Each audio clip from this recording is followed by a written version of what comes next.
Arifin, ini ada Komnas HAM dan Polda Sumatera Utara yang mengungkap fakta lain di luar isu perbudakan di penjara pribadi milik Bupati Langkat nonaktif terbit perangin-angin. Penjara yang diklaim sebagai tempat rehabilitasi ilegal ini juga menjadi lokasi kekerasan berujung kematian sejumlah penghuni yang belum dipastikan jumlahnya.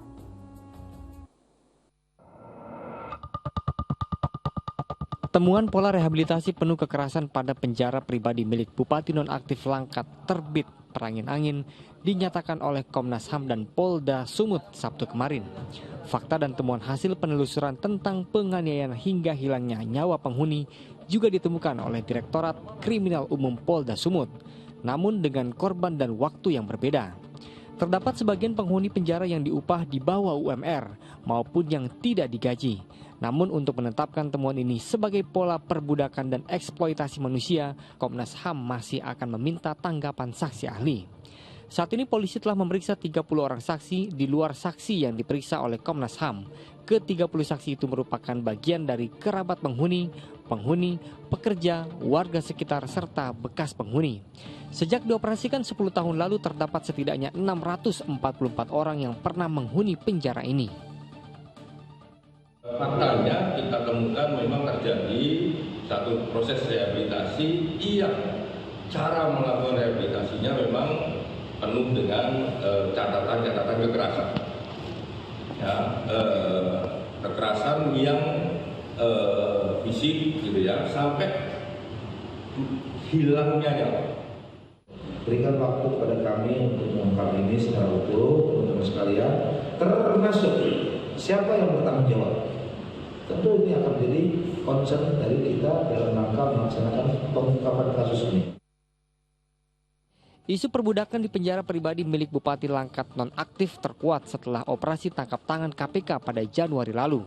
Selain dugaan eksploitasi manusia, Bupati kader Golkar itu juga diduga melanggar Undang-Undang Konservasi dengan temuan orang utan di rumahnya. Tuti Alawiyah Lubis melaporkan dari Medan, Sumatera Utara. Astagfirullahaladzim, tak disangka di zaman sekarang masih saja ada orang yang diduga menerapkan sistem perbudakan, parahnya lagi dilakukan oleh mantan seorang bupati. Ya Ustadz, kita prihatin dengan kejadian ini, lantas mengapa Islam begitu melarang keras budaya perbudakan? Begini Mbak Cinta ya, manusia itu, semua manusia ya, sama kedudukannya di hadapan Allah Subhanahu wa Ta'ala sebagai makhluk, sebagai hamba. Nah, karena sebagai hamba, semuanya hamba, tidak boleh ada manusia yang memposisikan diri sebagai tuan dari manusia lain. Memperbudak itu kan artinya menjadikan diri kita sebagai tuan dan orang lain sebagai hamba. Padahal semua kita adalah hamba di mata Allah Subhanahu wa Ta'ala. Itu satu sisi yang harus kita garis bawahi, bahwa kita ini sama. Ini terlepas dari apakah manusia itu beragama Islam, non-Islam, ya sama saja. Semua manusia dari Adam sampai nanti yang terakhir kiamat itu di hadapan Allah sama sebagai hamba. Jadi yang menjadi tuan hanya Tuhan, hanya Allah. Tidak ada manusia yang menjadi tuan atas manusia yang lain. Sisi kedua, manusia juga diciptakan oleh Allah sebagai makhluk yang merdeka. Berbeda dengan hewan, berbeda dengan makhluk-makhluk yang lain. Hewan itu tidak merdeka, dia tidak punya daya kritis, daya pikir, dan manusia dengan akal pikirannya itu diciptakan Allah memiliki kebebasan. Bahkan untuk memilih beriman atau tidak beriman saja itu manusia diberi kebebasan kok, gitu kan? Untuk memilih agama diberi kebebasan, tidak ada paksaan dalam beragama. Seperti kita baca di surah Al-Kahfi umpamanya, faman syaa'a falyu'min waman syaa'a falyakfur. Siapa yang mau memilih menjadi orang beriman, silakan beriman. Yang memilih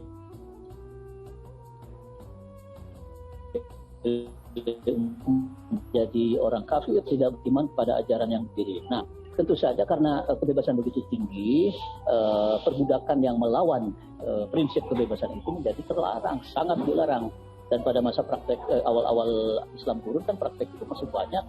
Islam sudah mengeluarkan sanksi-sanksi hukum yang harus ditebus dengan cara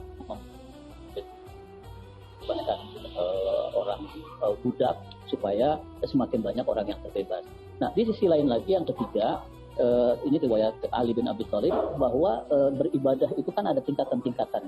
Tingkatan yang paling tinggi itu adalah tingkatan beribadahnya orang merdeka. itu bukan orang budak. Nah, bagaimana? Contohnya begini. Ada ketika orang beribadah karena takut neraka. Jadi dia selalu terbayang dalam pikirannya itu, saya nggak mau dihukum, saya nggak mau di... Nah, itu bagus beribadah dengan cara itu. Tapi itu adalah beribadahnya seorang budak. Karena takut takut diancam neraka itu.